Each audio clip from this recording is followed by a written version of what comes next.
তারা শহীদি রক্তের সাথে বেঈমানি করেছে, তারা শহীদ পরিবারদের সাথে গাদ্দারি করেছে, তারা জুলাই যোদ্ধাদের অপমান করেছে।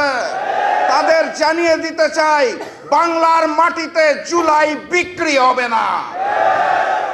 অতএব ওই দিল্লির পরিকল্পনায় আওয়ামী লীগের রেখে যাওয়া অসমাপ্ত কাজ যদি বিএনপি পূরণ করার জন্য ক্ষমতায় যায়, তাহলে তাদের জানিয়ে দিন আমরা প্রস্তুত আছি।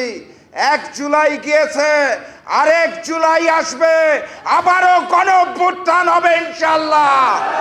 কিন্তু গণভোটের আলোকেই জুলাই সনদ বাস্তবায়ন করতে হবে। এর আগ পর্যন্ত আমরা থামব না ইনশাআল্লাহ। যদি না হয় সংসদে, সমাধান হবে রাজপথে। আপনারা প্রস্তুত আছেন?